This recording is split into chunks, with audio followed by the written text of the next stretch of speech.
Well, welcome back to St Anne's here in Higher Openshaw. Today is Monday, the 11th of February 2013, and it was with great sadness this morning that I heard the news that our Holy Father, Pope Benedict XVI, has decided that he would like to retire, and retire really quite soon. So I thought I would just put this little bit of a podcast together to remind ourselves of where the Pope came from, how he was elected, and the things that he has done since being elected as Pope, as well as his philosophy. So, His Holiness Pope Benedict XVI was born Joseph Ratzinger, and that was on April the 16th, 1927. He was elected Pope to the Roman Catholic Church on April the 19th, 2005.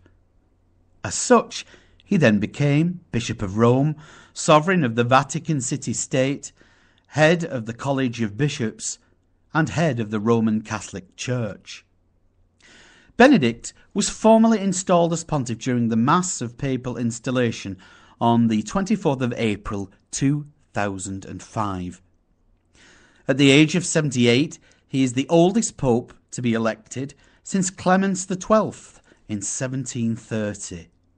He is the first German pope since Adrian VI, who was pope from 1522 to 1523, and he lived in what was now the Netherlands, a conglomerate of German provinces at the time of his papacy. Benedict is the 8th German pope in history, the first being Gregory V, and the last being Benedict XV, who served as pontiff from 1914 to 1922. Cardinal Ratzinger was appointed prefect of the Congregation of the Doctrine of the Faith by John Paul II in 1981, made a cardinal bishop of the Episcopal See of Valentore Segini in 1993, and was elected Dean of the College of Cardinals in 2002, thus becoming titular Bishop of Ostia. Before he was elected to the papacy, Pope Benedict XVI was already considered to be one of the most influential men in the Vatican, and was a close associate with the late John Paul II. Indeed, he presided over the funeral of his friend, the late John Paul II, and also over the conclave in 2005, which actually elected him Pope. After John Paul II's death, he was considered to be the highest-ranking official in the Catholic Church. Some today see Benedict XVI as a traditionalist, others as merely orthodox, but almost all observers can agree that he is a staunch defender of Catholic doctrine. He is a critic of homosexuality, same-sex marriage, euthanasia, and abortion.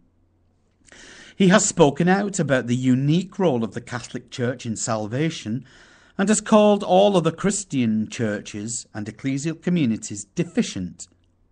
As Cardinal, he wrote Truth and Tolerance, a book in which he denounces the use of tolerance as an excuse to distort the truth.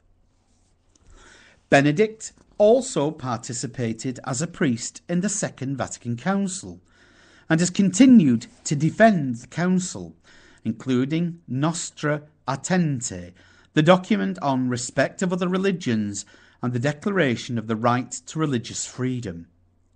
Funnily enough, at the time of the Vatican Council, he was considered quite a liberal. As the prefect for the Congregation of the Doctrine of the Faith, Benedict most clearly spelled out the Catholic Church's position on other religions in the document Dominus Jesu, which also talks about the proper way to engage in ecumenical dialogue.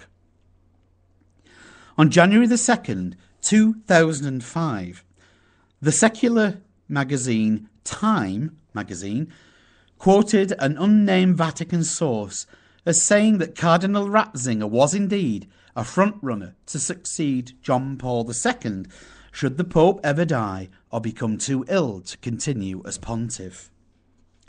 On the death of John Paul II, another secular institution, the Financial Times, gave the odds of Cardinal Ratzinger actually becoming Pope as 7-1, which was the lead position, but close to his rivals on the liberal wing of the Church. Piers Paul Reed wrote in The Spectator on the 5th of March 2005, "There can be little doubt that his courageous promotion of orthodox Catholic teaching has earned him the respect of his fellow cardinals throughout the world. He is patiently holy, highly intelligent, and sees clearly all that is at stake. Indeed, for those who blame the decline of Catholic practice in the developed world precisely on the propensity of many European bishops to hide their heads in the sand, a pope who confronts it may be just what the Church requires." But Ratzinger was not young. He was 78 years old when he was appointed. But Angelo Roncalli was the same age when he too was elected Pope.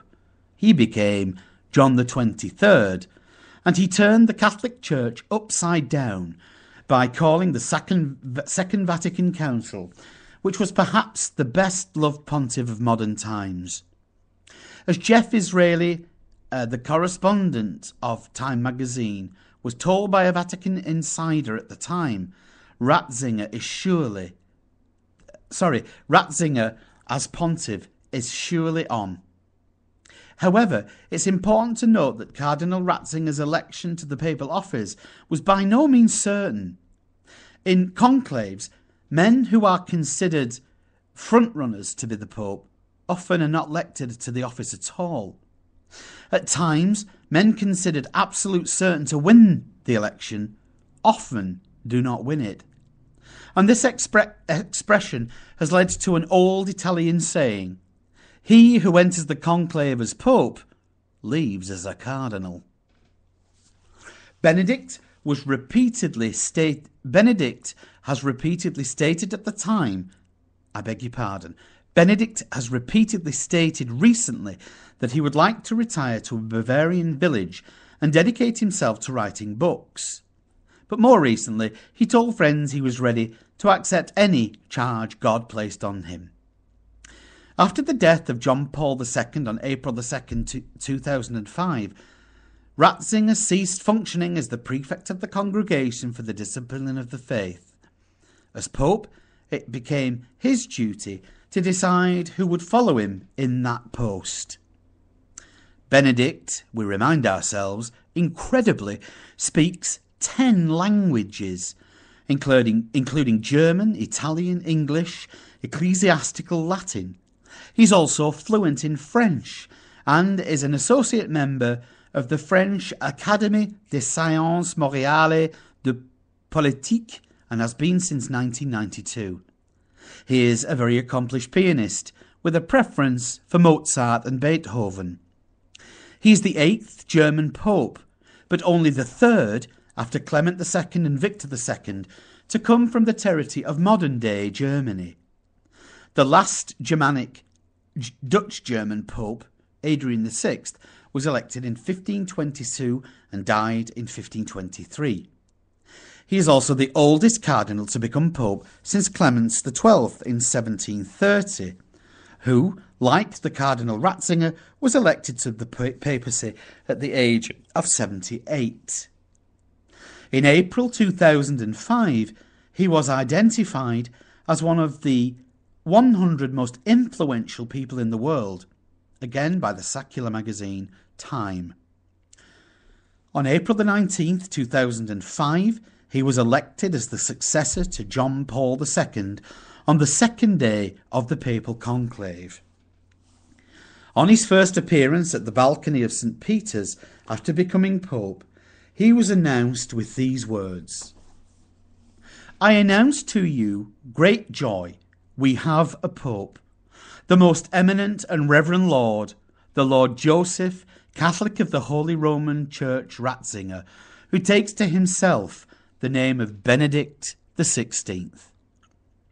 At the balcony, his first words to the crowd before he gave the traditional Urbe et Orbi blessing were these: "Dear brothers and sisters, After the great Pope John Paul II, the cardinals have elected me, a simple, humble worker in the Lord's vineyard. I am comforted by the fact that the Lord knows how to work and act even with insufficient instruments. And above all, I entrust myself to your prayers.